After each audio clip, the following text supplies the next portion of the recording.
எண் 25 எஸ்.ஏ. தக்ஷணா. கொங்கு மலை சாரலிலே குளி நிலவு தென்றலிலே தங்க மலர் பறித்து தமிழ் அன்னைக்கு சூட்டிவிட்டு சங்க தமிழ் தந்த தங்க தமிழே உன்னை முதலில் வணங்குகிறேன்.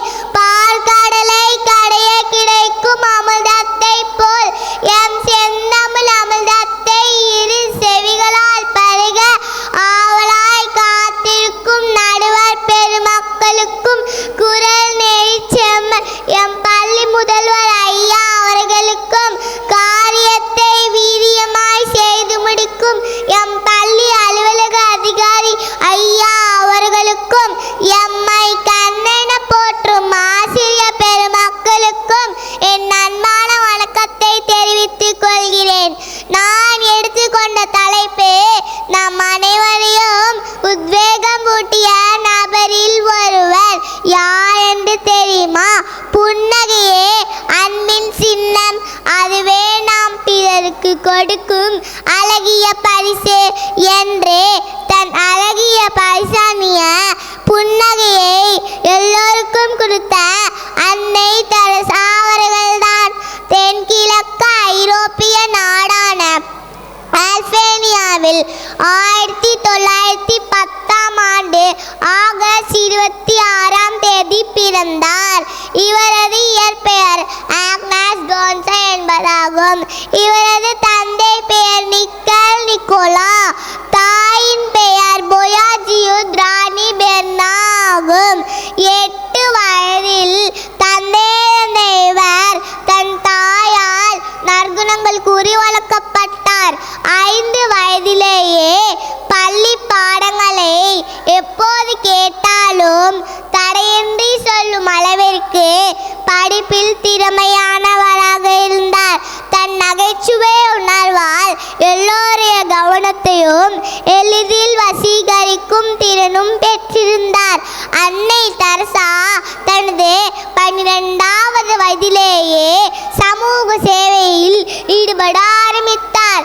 இந்தியாவின் மேற்கு வங்க பயணம் முடிந்து திரும்பிய அருள் சகோதரிகளின் மூலம் இங்குள்ள ஏழ்மை நிலையினரை பற்றி தெரிந்து கொண்டார். அதன் பின்னர் மக்களுக்கு உதவிகளை செய்வதற்காக துறவறம் பூண்டார்.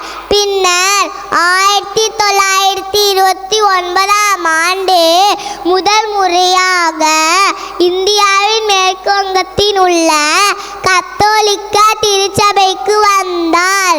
கொல்கத்தாவில் தங்கியிருந்து அங்குள்ள ஏழைகளுக்கு உதவினார். குழந்தைகளுக்கு அன்பு காட்டி பாடம் கற்பித்தார். பலவிதமான நோய்களுக்கு சிகிச்சை அளிக்க பயிற்சி பெற்றுக்கொண்டு மக்களுக்கு சிகிச்சை அளித்தார். மருத்துவமனையை உருவாக்கி இலவச சிகிச்சைகளை வழங்கினார். பசியால் வாடியவர்களுக்கும் வீடின்றி தவித்தவர்களுக்கும் உதவினார். கருவுற்றால் ஒரு குழந்தைக்கு மட்டும்தான் அன்னையாக முடியும். கருணை உற்றால் 1000 குழந்தைகளுக்கு அன்னையாக முடியும் என்று நிரூபித்த அன்னை தெரசா பெற்ற விருதுகளை பார்ப்போமா? 1962இல் பத்மஸ்ரீ விருதும், 1972இல் பன்னாட்டு புரிந்துணர்வுக்கான ஜவஹர்லால் நேரு விருதும், 1979இல் அமெரிக்கான நோபல் பரிசும், 1980இல் இந்தியாவின் உயரிய விருதான பாரத் ரத்னா விருதும் பெற்றார். இன்னும் பெற்ற விருதுகளும் பட்டங்களும் பற்றி சொல்லிக்கொண்டே போகலாம். ஆனால் நேரமின்மையால் இவரது இறப்பு பற்றி சொல்லி முடிக்கின்றேன். மக்களுக்கு பணிவிடை செய்ய சமூக சேவையில் ஈடுபட்ட அன்னை தெரசா 1997ஆம் ஆண்டு செப்டம்பர் 5ஆம் தேதி இறைவனுக்கு பணிவிடை செய்ய இம்மண்ணை விட்டு விண்ணை அடைந்தார். நன்றி.